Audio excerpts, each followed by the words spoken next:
Hi friends. आज हम GeM यानी गवर्नमेंट ई मार्केट प्लेस के बारे में जानेंगे। जेम यानी गवर्नमेंट ई मार्केट प्लेस है, जैसे कि Amazon, Flipkart online shopping provide करते हैं। इस तरह जेम एक ऑनलाइन प्लेटफॉर्म है।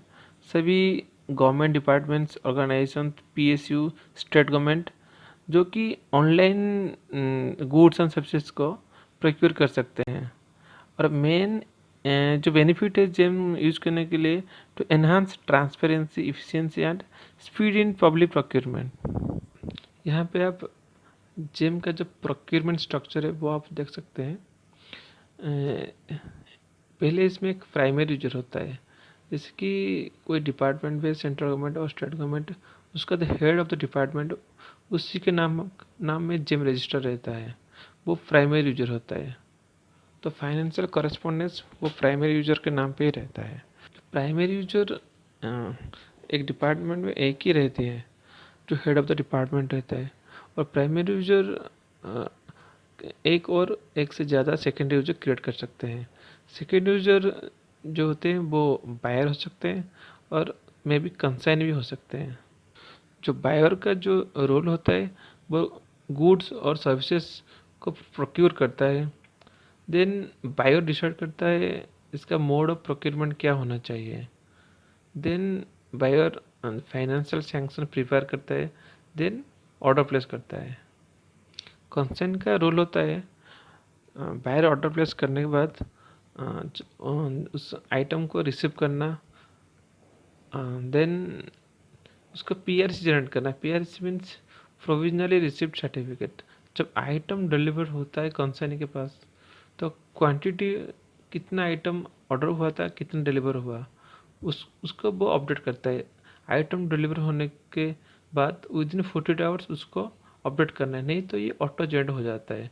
मीन्स अगर आपने 10 आइटम ऑर्डर किया है, उसमें से 8 नंबर सब आइटम रिसीव किया, तो आपको पीआरसी में इसको अपडेट करना है, नहीं तो वो system automatic 10 numbers of item को रिसिप्ट शो करेगा।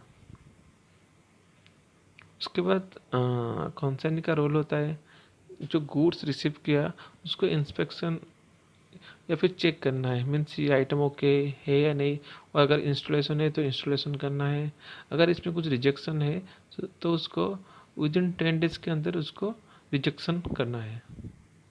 देन उसको CRA से जनरेट करना है। CRA means consent receipt and acceptance certificate. CRS में आपको अगर रिजेक्शन है तो रिजेक्ट करना है, और अगर जो भी आइटम डिलीवर का ऑल ओके तो आप उसको एक्सेप्ट करना है, ऑनलाइन एक्सेप्ट करना है। CRS के बाद बायर को अगेन प्रोसेस करना पड़ता है। अगर वो आइटम जो उसका एक्सपेक्टेड डिलीवर डेट है और उस डेट के बाद डिलीवर होता है, देन बायर को एक LD means liquidated damage process करना पड़ता है। इस टाइम बायर को डिसाइड करना है अगर आइटम लेट डिलीवर हुआ उसका कुछ पैसा जो उसका अमाउंट से कट करना है या नहीं। अगर कट करना है उसका पर वीक का 0.5% बायर कट कर सकता है। देन CRAC के 10 डेज के अंदर बायर को पेमेंट प्रोसेस करना पड़ता है। ये सब ऑनलाइन ही रहता है। देन आफ्टर जब अमाउंट सेलर रिसीव करते हैं तो उसका फीडबैक हो जाता है कि हाँ मैं रिसीव कर लिया, उसके बाद ये चैनल ख़त्म हो जाता है। अभी हम कुछ इम्पोर्टेंट टॉपिक में आ जाएंगे। Procurement mode.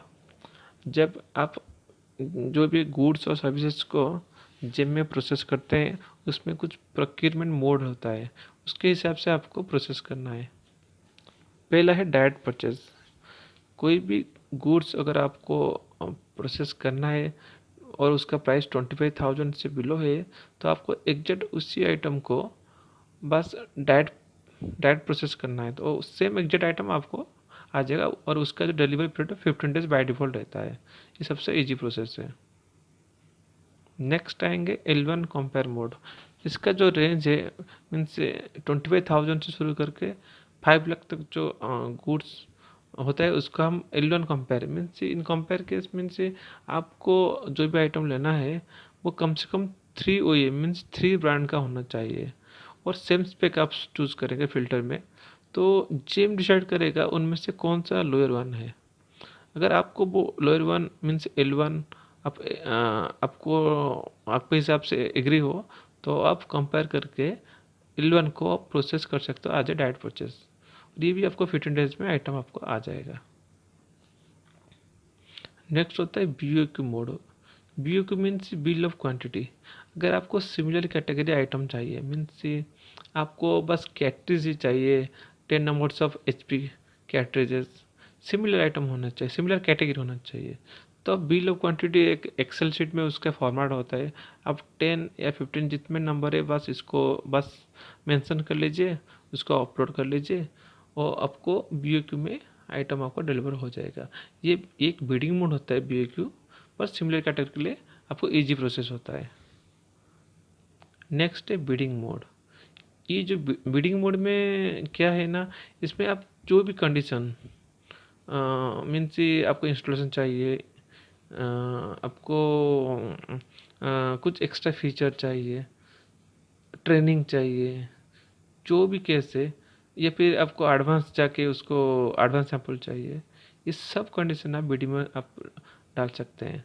बिडिंग के लिए कोई प्राइस लिमिट नहीं है, जो भी केस जितना भी अमाउंट लिमिट है आप बिडिंग में जा सकते हैं। नेक्स्ट है PAC mode. PAC means proprietary article certificate. ये जो मोड ऑफ प्रोक्योरमेंट होता है, इसमें आपको अगर एग्जैक्ट ब्रांड का आइटम चाहिए, जैसे कि आपको विंडोज़ ऑपरेटिंग सिस्टम चाहिए और माइक्रोसॉफ्ट का ही होना चाहिए, जैसे तो आप इसमें एक PSC का सर्टिफिकेट होता है, वो आपको CFA से, मतलब आप जो कॉम्पिटिटिव फाइनेंशियल अथॉरिटी है उससे अप्रूव लेना पड़ेगा, तो आप PSC मोड में जा सकते हैं, तो आपको सेम ब्रांड का आइटम आप प्रोसेस कर सकते हैं। नेक्स्ट है कस्टम बिड। कस्टम बिड में जो आइटम जिम में अवेलेबल नहीं है, जैसे कि आपको मन से एक कंप्यूटर चाहिए जो जिम में नहीं है, तो आप इसको कस्टमाइज़ करना है। जिम में एक ऑप्शन है, उसमें आप कस्टमाइज़ करना है, आपको क्या क्या उसमें स्पेक होना चाहिए, क्या होना चाहिए, आप कस्टमाइज़ करोगे, न्यू कैटेगरी क्रिएट करोगे और उसके ऊपर बिडिंग करोगे। तो ये एक न्यू फीचर है जो मैक्सिमम सभी जो आइटम जो जिम में नहीं मिल रहा है, आप सभी कस्टम बिड थ्रू आप ले सकते हैं। नेक्स्ट है जितने भी सर्विसेज है, में से मैन पावर कॉन्ट्रैक्ट होता है, AMC, जितने भी केसेस है वो सर्विसेज और जॉब कॉन्ट्रैक्ट है, ये सब आप बिडिंग मोड के थ्रू आप प्रोसेस कर सकते हैं। फ्रेंड्स, ये बस मेरा एक इंट्रोडक्शन क्लास था। मैं आगे जेम के जितने भी प्रोक्योरमेंट मोड है उसका मैं इंडिविजुअली आपको प्रैक्टिकल करा के दिखाऊंगा।